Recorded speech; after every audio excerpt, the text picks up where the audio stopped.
Good day, this is Group 45 by Eliane, Alicia, Dylan, Sandile, and Silas. In this presentation, we are investigating the theoretical, experimental, and flow-next value of the rate at which the tank fills up. Problem P3.12 was selected as it covers the fluids in motion, fluid flow measurements, and fluid flowing in a piping system. For this problem, we are given the initial and final velocities, and we are required to determine the rate at which the remainder of the tank takes to fill up. We assume that mass is conserved, that there is no flow reversals in the pipe. Our losses are negligible, assume steady flow, and the area of the pipe is constant. The aim of this investigation is to derive an expression to estimate the time required to fill the remainder of the tank. Our second aim is to use this expression to estimate the time required using the experimental parameters.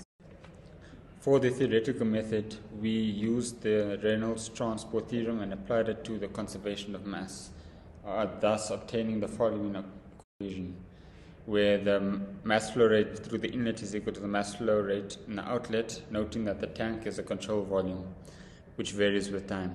We obtained this general formula. This general formula gives us dH dt, which represents the rate at which the tank fills up.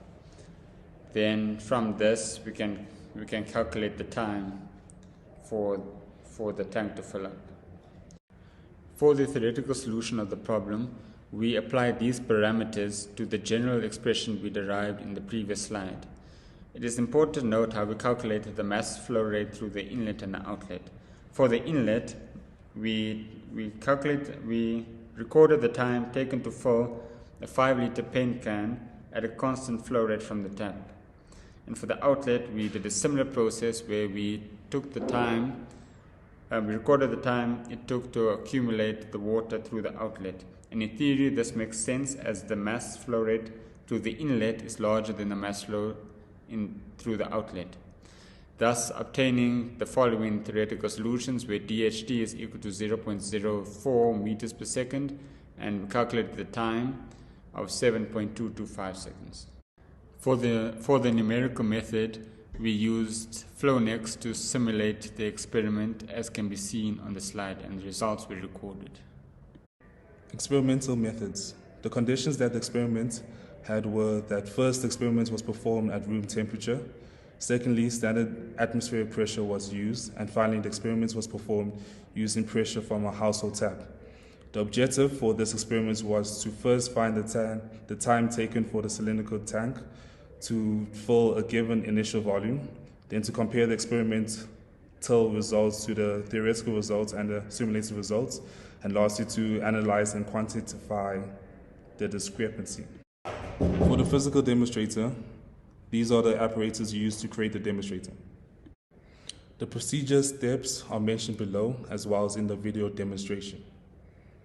For analysis, in experiment, as the water level in the bottle increases, the flow rate to get the maximum height decreases, and input fluid flow velocity is greater than output fluid flow velocity. We recorded the times to fill the tank and measured the mass flow rate and velocity of the fluid entering the tank. We also calculated the uncertainties for the apparatus below. The figure below shows our tabulated data where all the parameters were taken from our experimental investigation. A comparison of the time taken to fill the tank across the different methods is as follows.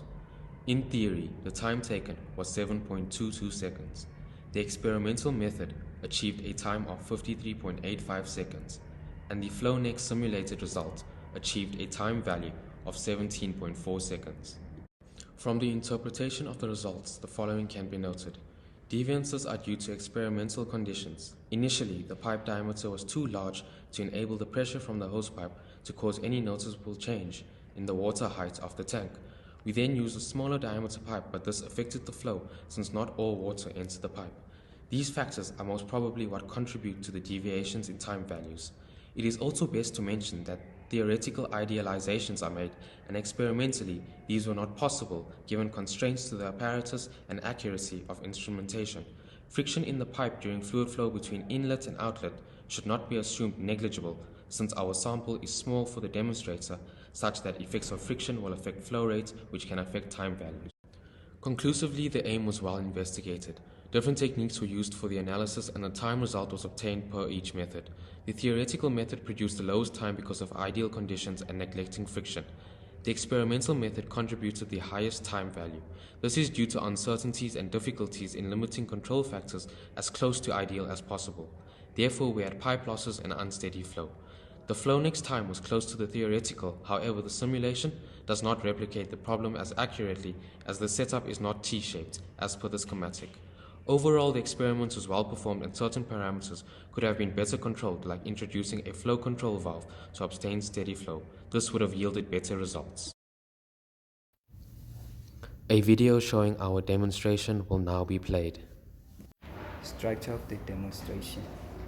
We start off by pouring water into the tank to give it an initial height, which is shown by the black mark on the tank.